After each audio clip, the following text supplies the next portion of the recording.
Yeah, I'm happy to go through it. It's good practice for us, gotta be honest. So I'll dive right in. So, again, my name is Samira Creel. I've been with Blue Ocean Brain for 6 months now, but I do have a background in product design and user experience, and especially thinking about, how to design for kind of like the different types of users that are out there. And I personally also have, I have some cousins that have disabilities, and my father was very big on education. And so growing up, I always heard a lot about it, and was just very thoughtful in kind of watching and listening to the stories and trying to empathize. And I really try to kind of take some of those learnings from my background and upbringing, and put them into everything that I do. And so one of these, I'm a big quote person. So I like to usually start presentations off with a quote. And the one that I really like, from Brian Dusselblom, who is the CTO of a company called Learning Ninjas, is everyone deserves a chance to learn. So when we think about making e-learning courses accessible, really what we're saying is that learners with disabilities should be able to complete the same course, and perform the same functions as any other user, really ensuring that content is also widely and effectively used in all different areas. And that really kind of sometimes begs the question, like, why, right? Why should you make e-learning more accessible? You'd like to think that it's a no-brainer. Why? But a couple of reasons. Statistics do say that 1 in 5 of every learners does have a disability, and they may not be your typical disability that you're thinking of, right? It may not always be audio or visual. Or mobile, right? It may be more of a mental disability or a learning disability. Something even as simple as, dyslexia is a learning disability, and you want to try to sometimes take that in account as well. Web accessibility is now required by law, and I'm sure you guys have probably heard that in some of the other lectures. And if you're here today, you're probably well aware of that as well. And I think it's great, but I don't know that a lot of companies try to comply with it, even though it is right. They sometimes try to do the bare minimum. And I think that when you think about e-learning, and having people have access to e-learning, that you really need to kind of keep that in mind as well. And finally, accessibility makes a better user experience for everyone.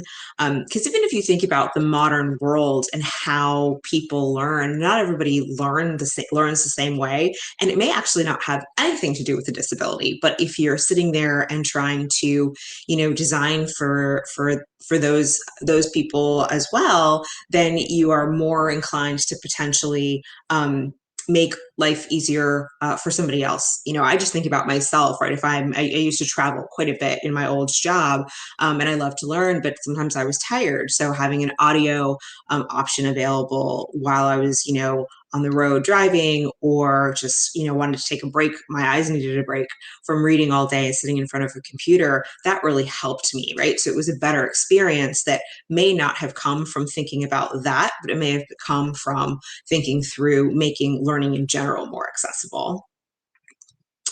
Another quote of mine that I really like is that when we design for the fringes, we can create a better learning experience for everybody. Now, oftentimes people think like, oh, it's just about the technology that you provide. It's about the platform, right? You're trying to make that more accessible. And while that in and of itself is certainly important, it's more than just the platform, right? It's about the way the e-learning system is designed as a whole. It's about the way the interface functions, right? The simpler and easier it is, the better it is for everybody. It's about how communication is handled, not only communication about the platform itself, but communication about the accessibility of your platform and your interfaces. It's about how you assess learning, right? Some people may not be able to answer questions with a click of a mouse. So how else can you do that? Think about how you're going to know whether or not you've actually achieved a way to get content to everyone. And then finally, you want to think too about the content itself, and what to do there. And I tend to tell people, especially designers, right? Less is usually more. The simpler you are, the more it'll usually stick. And so when you think about your user base, you really want to understand the types of the types of challenges that learners might face out there. I love this slide. Brigitte actually put it together. When I saw it earlier, I was like, this is fantastic, because it talks about perception, right? There's both audio and visual. And you really want to think about, what are the ways that they, like, what are the challenges that they're going to face in those two realms. You also want to think about the presentation itself, like not only distinguishing it, but also understanding it. You want to make sure audio content is clear and easy. You want to make sure visual content is easy on the eyes. There are lots of nice tips and tricks that are out there that exist about, don't make words into a visual. Try to make font simple. Try to make sure that the colors aren't clashing. Because when you even think about visual impairment, sometimes people do forget about color schemes and people that have color challenges as well. And you want to also be able to provide, alternative presentations to the content. So thinking through what are the multiple ways we can deliver one piece of content so that somebody can actually learn at the end of the day.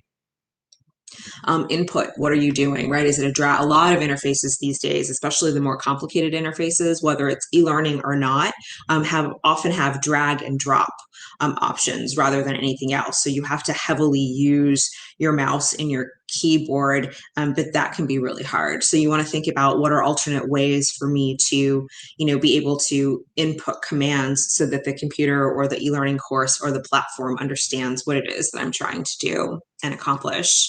And then finally, right, navigation and ease of use and how do you find things. I always tell people if you think about when you download a mobile application on your phone, it doesn't really come with instructions. It's usually pretty intuitive. And if it's not, if you can't figure out where things are and how to use it in maybe probably less than a couple minutes, users tend to delete it off their phone and go find an alternate. And while you may not have that option with an e-learning system, especially if you're a learner who is getting it through a company or you're working with a school, you don't have that option, but still, right, it's sort of that whole, you will get frustrated and tend to not be able to learn as well. So you really want to think about interaction, navigation, and finding. And really that's sort of in my background, that user experience sweet spot. A lot of people think it's more visual design, and sometimes it's really about the simplest way to perform a task and get somewhere. And then how do you tell people, nope, you're not doing it the right way? Like, is there another way to do it? So you want to think through all of those things and really the interaction of a user with all parts of your learning system, even your help sections. So some common mistakes that come up a lot that I've seen when trying to think about accessibility and design that I would encourage people to avoid. Trying to put yourself in the shoes of a disabled learner rather than taking the time to do research with your target audience. A lot of times people will say, I know my user best, I know the market, I know the industry. Even though I may be able to see and hear perfectly well, you know what, I wear glasses, so maybe I'll just take my glasses off and kind of, pretend that I'm in the shoes of somebody who doesn't see as well. And while that might be fine at first, it really can't take the place of actually taking the time to talk to somebody with an impairment, and really understanding your target audience, right? Understand what's that job that they're trying to accomplish when they're interacting with your learning platform or your product in general. And really then figure out you figure out the what and the why, and then you can piece together the how you're going to get it to them. But if you don't do that talking, it's really not going to be the best experience for that target audience at the end of the day. And that kind of leads to the second one of not understanding the core problem. A lot of times people will make assumptions based on what they think they know, their own personal biases, rather than actually sitting there and trying to figure out the problem for that particular end user. A lot of times people won't take, the time to figure out how the technology fits into their current tech stack. They'll think it's too hard, or they'll think it's an add-on. They'll think they'll be at risk of security. And so they kind of skip it rather than really kind of setting aside that time during discovery to not only talk to your user base, but also think about what technologies are out there that exist today that can help you help them do their job a little bit better as well. And then finally, a lot of people make up the big mistake about thinking about accessibility when it's time to develop their product or their e-learning system or the content, rather than thinking about it upfront during the design process. And it's so, so important, to have both developers and designers and researchers kind of getting together early on in that design phase to think about it, rather than waiting until you kick it over and say, okay, devs, like, by the way, don't forget, we also have to make this accessible. So don't forget A, B, and C. And oftentimes, it makes it hard because then you can't back into it. So that'd be one, four big mistakes that I've seen kind of out there that people should try to avoid. Things you can do to achieve accessibility.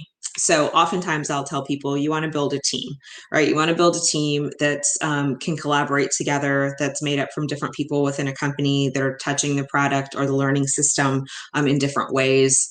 You want to kind of form that team, almost like a governing body to sort of think through accessibility.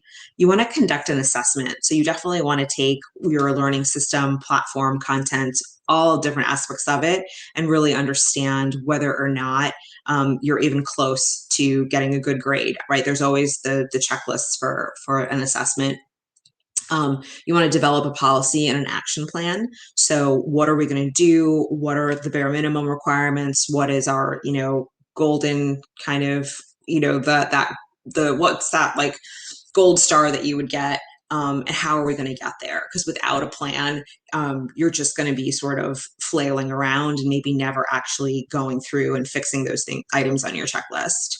You want to promote awareness, not only within your company about accessibility and disabilities, but also to your client base. And you want to provide training, both internally and externally. Now, when I mentioned earlier in the conversation that I've only been at Blue Ocean Brain for 6 months, and when I got there, there was an accessibility project already underway that Brigitte is actually going to talk to you guys about next. But I did want to share just a couple slides about what Blue Ocean Brain is and kind of what we do, so you can just sort of understand what our learning platform and portal looks like. This is a Blue Ocean Brain content philosophy, which I really love. Part of the reason that I came to the company. Learning is a journey. Great content sparks change, and less is more. This is kind of the why behind Blue Ocean Brain. We try to provide relevant items that are on demand. They're bite size. You can read it within 10 minutes or not. You can get it on your mobile phone, you can get it on your website, and there's multi-sensory learning, right? You've got articles, you've got videos, there are brain games, and there are knowledge checks. But the nice thing is that we have multiple ways for all of that type of content to be more accessible. And here's just sort of some visuals of what our product currently looks like. So you can see that it is very kind of simple. And these are sort of, we've got integrations, we have SCORM and iframes, we integrate with Slack and Yammer. There's emails, there's text notifications, there's any way you could think about getting content currently, we've got it. So I'm actually now going to turn it over to Brigitte so she can share with you a little bit about the Blue Ocean Brain accessibility journey and the steps that she took to help make our learning platform more accessible. Excellent. Thank you so much, Samira. I appreciate it. It has definitely been a journey for sure at Blue Ocean Brain. It has been a great learning experience for me as well to understand really what does accessibility mean, because again, since I came from the world where we had individuals with disabilities, I saw people with disabilities using the technology, but then actually trying to implement it at an organization is a totally different story. So I'm going to go ahead and go through some of the steps that Samira had mentioned earlier about the things you can do to achieve accessibility and touch on how we implemented it at Blue Ocean Brain. So the first step that she mentioned was to build a team. So as you can see, that's me right there. My video isn't working at the moment, but you can see there's my picture. And you can see that I am currently an accessibility team of 1. And the reason why we decided to embark on this accessibility journey in the first place was really because our clients ask for it. And that's the world that we're living in now, is that people are asking for accessibility because there is a need, right? And so, of course, we are going to accommodate that. But the other piece of it, too, is related to Blue Ocean Brain's mission statement, right? Because the content that we sell, a lot of what we specialize in right now is diversity, equity, and inclusion training. So, of course, if you want to walk the walk, you got to talk the talk too, right? If we're going to deliver inclusive training, we want to make sure that the actual product itself is also inclusive. So when I talk about me being a team of 1, even though it's just me who's heading up this project, the people who I work with in order to make sure that we are accessible are our IT developers. to make adjustments to the structural elements of the site and the product. And then also with our content developers on the design itself of certain items that are on the website. So for example, alt text for the Bobcast. We have an item on our website, which are basically podcasts, audio files that learners can listen to on the website. That was a content design on that end. So I have two different teams that I'm working with when it comes to making sure that we implement accessibility. Okay, so conducting assessment. How do you conduct an assessment when just getting started? The easiest way, in my opinion, is loop in a compliance provider, somebody whose specialty is understanding what is involved in accessibility. So for example, when we first started going on this journey, we decided that we wanted to be WCAG 2.1 AA compliance, because that's the highest compliance you can get at the moment. And they're always working on new accessibility items that can be included, because there's such a diversity of needs out there that we're always working to try to improve the products to reflect the needs of the users, the end user. So we went about looking for a provider that could assist us on that journey. And so the providers that we reviewed were Site Improve and UsableNet. Both of those are great organizations. And we are currently using one of them in order to make our site accessible. And so what was great about using a provider in conjunction with the changes that we need to make was that they can actually help us to point out issues that currently exist, and then also help us with ongoing audits, right? Because not only is accessibility itself changing, but the products that you design are going to change as well. So you want to make sure that anything new that you're creating is also going to be accessible for the end user. So when it comes to these audits and also with testing, there's two different kinds that you can potentially be implementing. So one of them is automated testing. Automated testing helps to scan your site or your product for any issues that any developers or content providers can fix. So in our situation, when we had our automated testing, our biggest issue that we had was that, of course, with our e-learning product, we use the visual images. And a lot of those images, it turns out when we did the audit with our provider, was that they were missing alt text. And of course, the alt text is important for people who may have a difficulty with seeing with visuals, and they may have a screen reader that needs to read the image to describe for them what they're seeing or what they're supposed to be seeing in the image. And what we discovered during our audit was that we were missing a lot of alt text. Another item that we had discovered that we needed to improve was making more contrast between the text and the background. So when we're featuring our articles, we want to make sure that the font color is readable for everybody. Another item that we had discovered too was that we didn't have any skip links on certain pages. And so the audit was able to scan at least a sample lesson that we had, and then our developers were able to make blanket changes across the site. And the resource that we used, our compliance provider, was able to help us to be able to discover what's a good way to be able to make a big change across your site.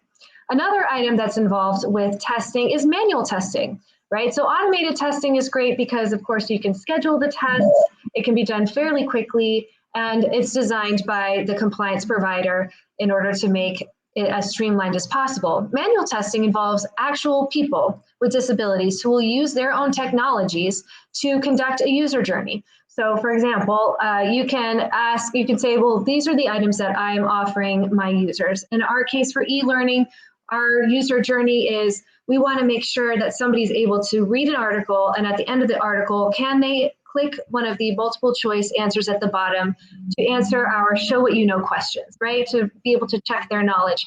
And so the manual tester will actually go through on their device with whatever technologies that they're using in order to assist them to see, is this something that I can actually do in my end?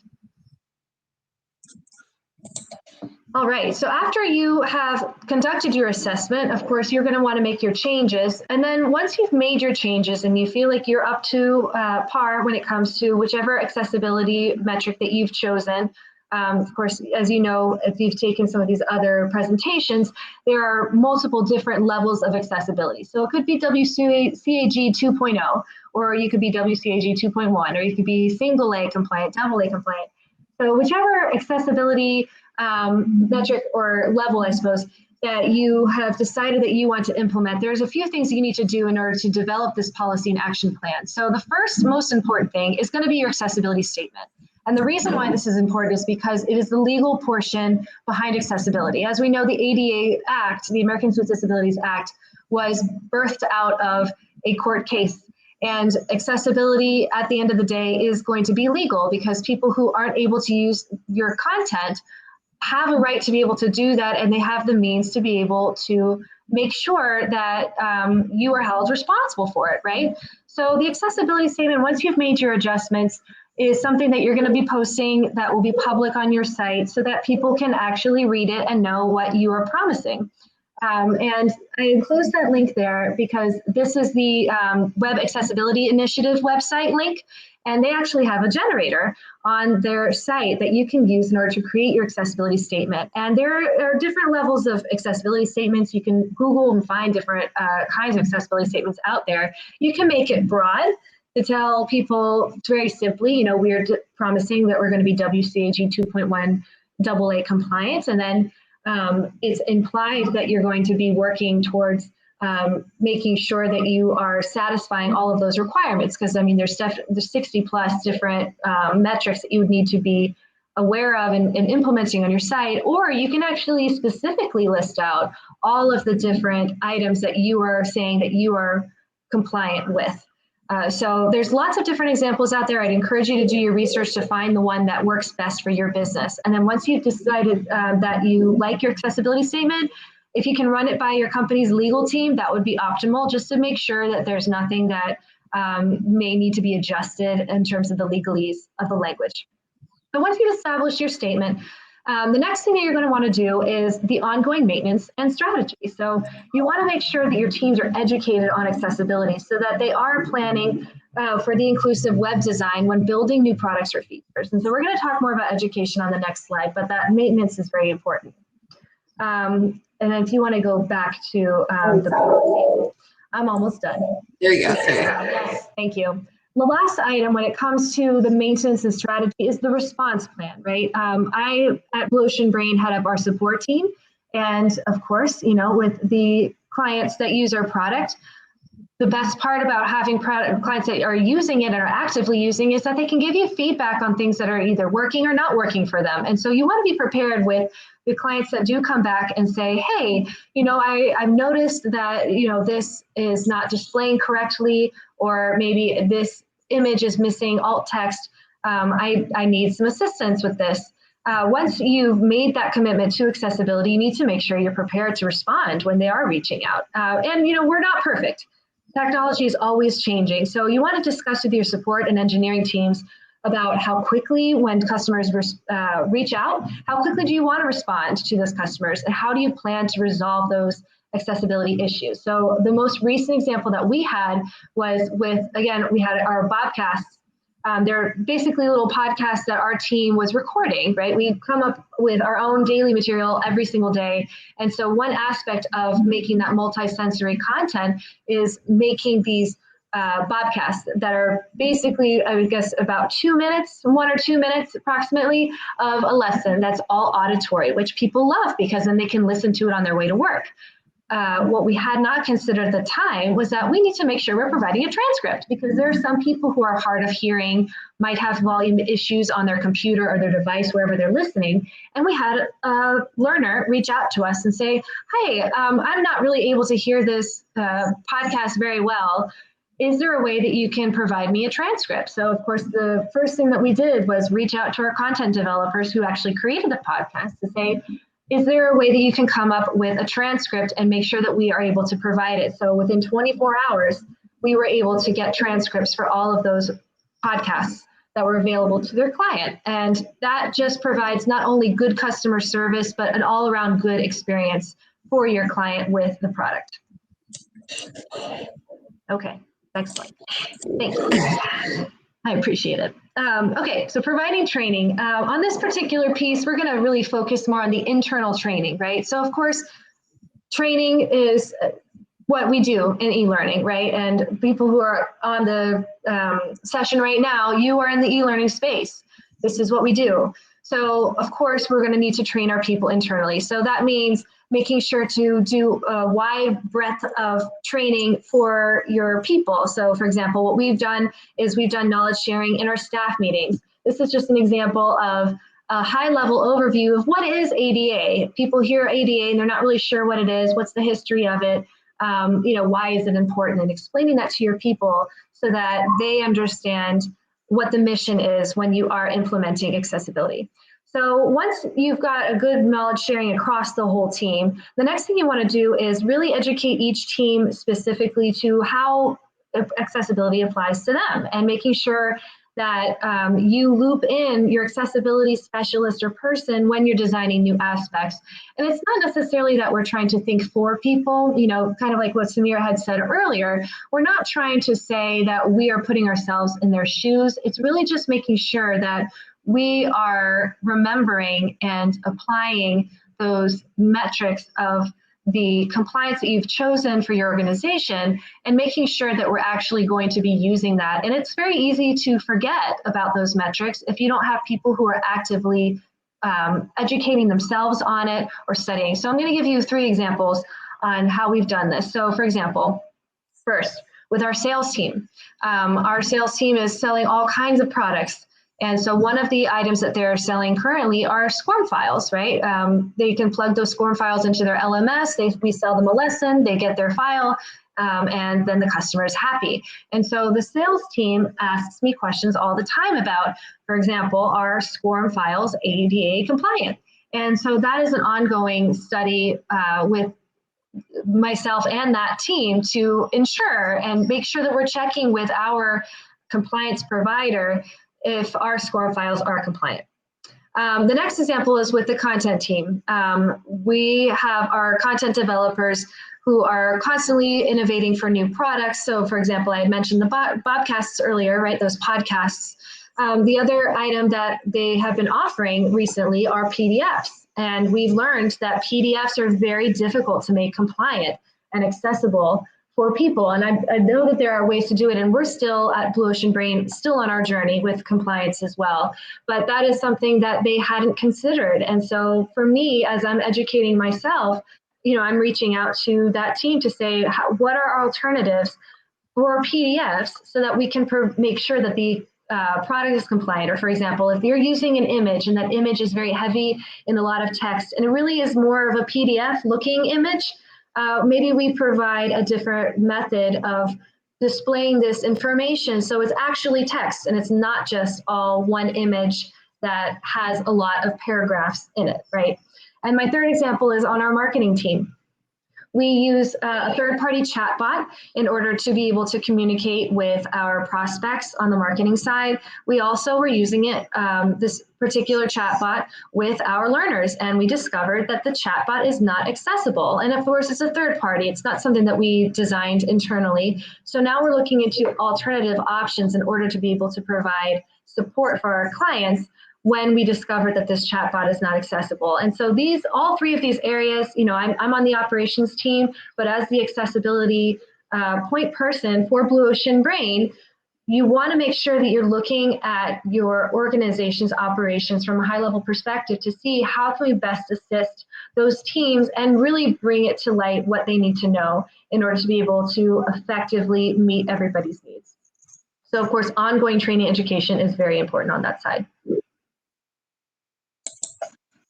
And the last item is promoting awareness. And so we're going to talk about this mostly from a client perspective externally, right? So of course, internally, we're providing a lot of training. Internally, of course, we want to be providing awareness as well. So making sure to have that ongoing training and providing those resources is important, but also with clients, right? For Blue Ocean Brain, we actually already provide diversity, equity, inclusion training. So a lot of inclusivity is part of what we are providing to our clients, really just from the professional development scenario, right? But this is also important for when it comes to actually educating them on making sure that even aspects of our product is inclusive. Or, for example, if there are technologies that your client is using, or if you hear that they may be providing a certain resource, gently guiding them towards providing resources that might be more accessible, especially if it's something where you have some crossover where you might be helping them to provide a resource. You can say, well, maybe that resource isn't as compliant. So we mentioned PDFs earlier, right? If they're saying, well, let's just send out these instructions in PDF format, being able to say, well, maybe a PDF isn't the best option because it might not be as accessible for a screen reader, for example. And that's not necessarily, I don't want to say that PDFs can't be screen read, because I believe there are some OCR technologies that allow the PDFs to be screen read, but we just want to make sure that we are helping, as we learn more about accessibility, that we're also helping our clients to learn more about it as well. And I believe that's it for me, Samira. All right, awesome. Yeah, I guess we'll just open it up to questions now if there are any questions. I think one question we have is, can we get any resources offline? We will offer the slides after the event ends and recordings. Do you have, does Blue Ocean Brain offer any resources as well? For accessibility specifically? I think so. Yeah. So I don't think we've got content that talks about accessibility, but we do have some D&I content that we may be able to ask to share. So maybe like Brigitte and I can certainly take that back and chat with the content team. And when I send you the slides tomorrow, I can definitely send you any additional resources that we may be able to share. Cool. I actually have a question. So I actually do have a learning disability. I have auditory processing disorder. And so I think for people like me, or I've also worked with adults with disabilities as well. What do you think is the future for e-learning? Do you think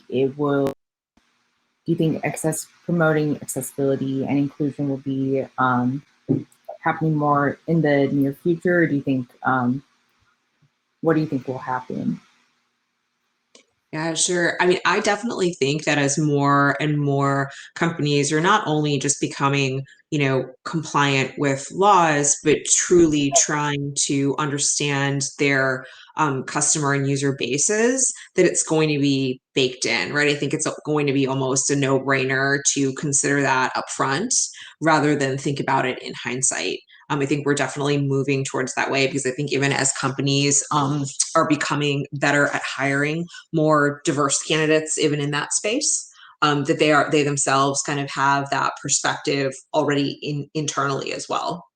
Mm-hmm. And so I think that it is going to evolve so that it's not something that we need to remind companies about, but that it's actually just going to be there, right? And especially in the e-learning space, because there is such an emphasis on bridging the digital divide. And I think when you think through what that really means, right, I think a long time ago, and now I'm going to date myself, but like when I went to grad school, I graduated in 2004, and my thesis was about bridging the digital divide, but my focus was solely on kind of computers. But over time, that has evolved and shifted and changed because there's so many new ways to learn. And while a computer is certainly still at the center of it, there are so many other things that you have to now take into consideration and account about how to communicate.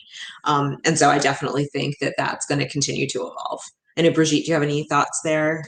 Yes, I was going to say I agree with you completely. And Brienne, actually, my brother also has audio processing disorder. And I know when he was going through school, he really needed to have people help him take notes because he just couldn't interpret the things that he was hearing at the proper speed, right? So for him and for you, it's a need. But for people like me, it's more of a luxury. And I'm finding that when there are accessible items that are out there, for example, my hearing it's not clinical or anything that I don't hear very well, but I really prefer watching my content with subtitles or with captions, right? And so it's a luxury for me to be able to do that. But even as a luxury, I find myself asking more questions about where are we going to make sure that we have subtitles on videos. I don't actually need it, but it's what Samira had said earlier with that quote is we design for the fringes and it benefits everybody, right? Because for you, it's a need. For the rest of us, it's a luxury, but we're starting to ask for it. And you can even see it, for example, on YouTube. Recently, YouTube has been doing a whole lot of auto translation or auto captioning for their videos. And so on most of your videos now, and I could see the difference from, even months ago, a lot of the videos now you're able to do auto translation. I actually did look up to see if YouTube had an accessibility statement out there, and they don't, which I thought was really interesting. But you're seeing that you're able to have more options for things like captioning or auto translation because they're seeing that people want it. They want it. It's not just a need for a few people, it's a want for a lot of people. And so companies are really designing for those wants as well. Do you have any, it doesn't look like we have any questions. But I want to thank you, both Samira and Brigitte, for answering the questions and for the great presentation. It was a pleasure to have both of you with us tonight. This concludes our session, and thank you for everyone who attended. We hope you have learned and enjoyed this presentation, and you can continue the conversation in our Slack channel. Thank you. Have a good night. Excellent. Thank you so much. Bye. Bye-bye.